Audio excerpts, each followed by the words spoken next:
PSV 1, Arsenal 7. If you predicted that, let me know in the comment section below. I didn't. I predicted we win. I actually did predict we win. I thought Arsenal would show up and try and make a point. I thought they would treat this as pretty much all they had left to play for in the league in the season.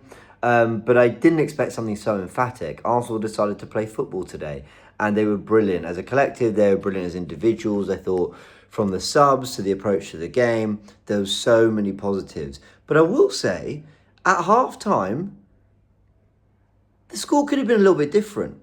And I think you can only be extremely positive about a 7-1 win, especially when we weren't expecting it, right? A result that books you a place in Madrid. Obviously, Real Madrid beat Atletico Madrid 2-1 tonight. It will be interesting to see what happens at the Wanda Metropolitano, but we can safely say we're going to Madrid and we're going to be in the quarterfinals unless Arsenal do what, let's face it, would be quite Arsenal. But, I mean, even that would be beyond anything we've seen. Now, the game was really interesting because Merino kept his place up top, because Lewis Skelly came in at left-back for Calafiori, or I think he didn't come in, did he? I mean, he obviously missed the Forest game because of suspension. And Arsenal started really kind of brightly on the ball. There was a lot of really good football. There's good intensity. There was a feeling of, okay, Arsenal look quite alert here. They look quite awake.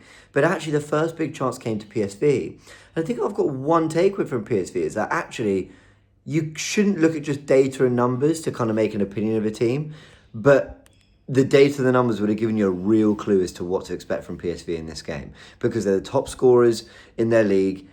And actually, every time they did attack, I thought they looked quite dangerous. I thought Arsenal looked a touch shaky defensively. I think while we were 3-1 up at half-time, I think it could easily have been 2-2. Dare I say we could have been 3-2 down. But every time we attacked, and you could see that with the 7 goals, they were shambolic at the back. So I think it's one of those games where actually, you look at their recent results. Yes, they knocked out Juventus, but they've had some draws and defeats in there. Maybe, 7-1 is never predictable, but maybe actually this kind of game isn't that surprising. So I mentioned that they had the big moment. I've got my notes here, so apologies, I'll look down at them. Martin Odegaard obviously gets, he's in the box, there's a claim for a pen, nothing given. They then go and hit the bar. They work it quite well. Maybe they should have even scored from the rebounded effort, but the big one was, when they hit the bar. And I think we'd gone 1-0 down. That becomes a very, very different game. But I think it would have been unfortunate because I actually think we started the game quite well. Timber then scores, and credit to Lewis Skelly because Saliba and Lewis Skelly play a nice little 1-2 back and forth in the midfield. It's quite brave football to beat the press, but it takes Lewis Skelly's strength, skill and awareness to turn away and drive forward. The attack builds on. Trossard finds Rice, and then Rice, I thought, was tremendous today. His energy is unbelievable. I think it's so infectious with this team. Does really well to dig out, not just sort of a chipped ball to the back post, but a really good cross where Timber just has to crash it on the fullback. And we're 1-0 up, and you're thinking, wow, from potentially 1-0 down to 1-0 up, Arsenal make a really bright start, and they've got that early goal in the 18th minute. And then Nwaneri makes it 2-0 when Lewis Skelly, again involved, with a hail-end goal, cuts it back to Nwaneri, who again blasts it in the roof of the net. And how he's taken to first-team football this season, how he's taken to Champions League football. This is knockout football now. That was at 1-0, that wasn't at 5-6-1 up. He's scoring big goals. Remember the goal away in Spain, Girona? When again, we're 1-1 and he pulls out the big goal to put us 2-1 up. And we needed that goal because it changed the direction of the knockouts a little bit for us. That was important too. So Nwaneri's looking so comfortable at this level. And of course, we'll talk about, Odegaard's first goal and the work he does there. But Nwaneri, what a sensational player we've got. And how he gets Nwaneri and Saka in the same team it's a brilliant problem for Mikel. And I think that the way Nwaneri's playing, some people are saying, look, just let him be a backup to Saka. No one playing this well is just going to be a backup, especially when there's lots of players across other areas of the team who haven't been as great this season. So, yeah, well done, Nwaneri. Great goal. Great work from Lewis Skelly, and it's 2-0.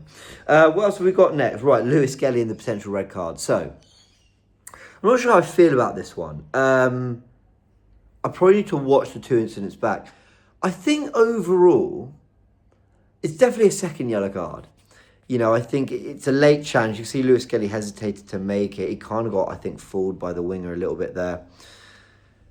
I don't think the whole thing from the first foul on, I think it's De Jong, to then the second tackle, I don't think all of that merits a red card. can we appreciate what a red card is? It's sending a player off the pitch. And you could say he's been a touch unlucky. We know the first one against Wolves was unlucky. That was rescinded. But some footage sort of emerged of, Kudus leading with the elbow into Lewis Skelly in the West Ham game. And while Lewis Skelly undoubtedly fouled him and committed a red card tackle, he originally loses the ball because Kudus has potentially fouled him too. Now, I think what you could say is, there's probably not enough in there and, the red card was right. I'm not trying to say it was an incorrect red card against West Ham. I'm just saying, I fear there's going to be a little bit of a narrative that, Lewis Skelly can't necessarily be trusted. I think that's a touch unfair across all those decisions. But that was a little bit of a reckless tackle to make on a yellow card. I will say that. But again, was it all when you take all of it into account? Was it worth a red card? I think the referee's done the right thing just to give him the benefit of the doubt. I would rather see that in football personally. But again, I'm probably saying this with a slightly Arsenal biased head on me. But let me know your thoughts in the comment section below. If you'd given a red, I wouldn't have complained too much, like I did with the West Ham one. Though you can kind of see, you can make an argument in some way, shape or form, as I think what I'm trying to say. But let's move on from that. Merino. Now, Merino scores. I'm not going to lie. I think we got lucky with this one too. I think he's offside. I think he's clearly tried to play the ball Timber in behind, and the defender's blocked it. But he's only blocked it because Merino's made a run in an offside position. I think we got lucky, but a really lovely finish, to be fair. And I thought Timber was brilliant all game. Timber was bombing up and down the pitch, and there were times where I just thought, he's running into traffic here, but he'd come out with it because he's so strong, so tenacious. And it's his hard work and persistence along with Merino that eventually the defender kind of makes the error. Marino's there just to slide into the back of the net. It's a really nice finish. I thought Marino had a really good game. I thought some of his hold-up play and link-up was really, really good. Bear in mind, I don't think PSV were very good defensively whatsoever, but I thought he just used his kind of body well and did quite well. And quite frankly, we were kind of playing with two false nines with Merino and Odegaard there, sort of floating into the pockets. We're not really playing with an out nine, but when we go long, he is certainly the outlet. What else have we got? So Lewis Skelly was then subbed off. I probably should have mentioned this when I was talking about the potential red card. I think Arteta got that right, not only because Calafiori is a very good player and certainly had his part to play in the game, which we'll talk about in a bit, but I think it was almost a bit of a, let's just be a bit careful. I know it was 3-0, but I think Arteta knows everything's kind of riding on this Champions League campaign. So fair enough. Partey gives the penalty away. I thought it was a really stupid pen to give away. I don't really know why he's got his arm wrapped around a player. And that could have made things a little bit awkward because, like I said, yes, we were 3-1 up at half-time. Yes, we were 3-0 up in the game. But on another day, that Merino offside is given.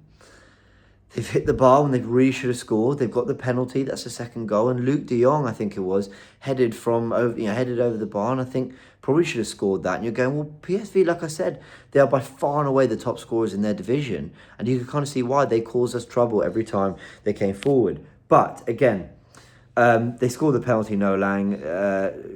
Good pen, takes it really well. De Jong doesn't score, and it's 3-1 at half-time. At that point, I think Arteta said to the team, lock in, because you're going to score with every attack, just be sensible. And I can't really think of anything PSV really did in the second half.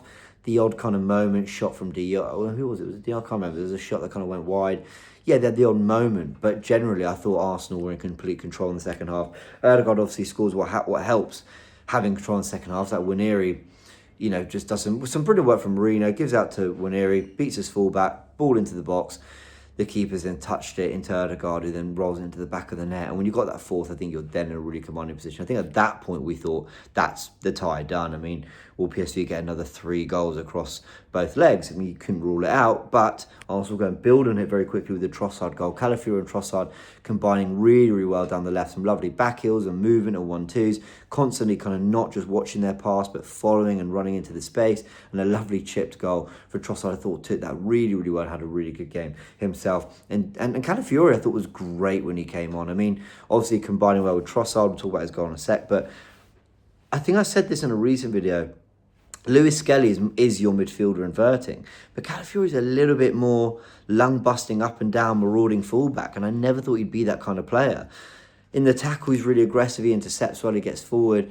It's his one-on-one defending that gets questioned, but actually when it comes to doing the really kind of front-footed stuff, he's great at that on and off the ball. So well done to him. De Jong, I've got here De Jong hits the post. Oh yeah, so to be fair, I said they didn't do that much PSV in the second half, but yeah, they did hit the post there. Timber booked for time wasting, I've got in my notes. this needs to stop. I think that's the third time this season. I might be wrong. Odegaard, of course, gets his second goal that the keeper should do better from. But Odegaard's best moment of the game, and he has some great moments, but the best moment was that lovely through ball, the outside of the foot, to Calafiori, who is honestly one of the best finishers at the club. I mean, Calafiori, get him up the pitch. I think when Tierney goes, we need more of a overlapping fullback option. I think Calafiori can give us that. So yeah, fair play to him. Fair play to the whole team. In terms of the players in general, anything else to mention? I thought Rice was brilliant. Yeah, I thought Merino did well, like I said. Not really much else to say. Zinchenko coming on midfield again, and Arteta got it all right. Look, Arsenal... I recorded a video, but I was out in Coffs Harbour. Internet wasn't great. We were driving down the East Coast. And I wanted to talk about this Berta stuff, which, for what it's worth, I don't really have a great opinion, but I will put a video out on this channel if and when that's confirmed. And I was talking about, can these Arsenal players aren't as bad as sort of the feeling around the club is right now. This manager's as bad as the feeling around the club is right now. And Arsenal can still have a successful season. It would just take us to do something we haven't done ever in our history, which is win the Champions League. But we have something to play for.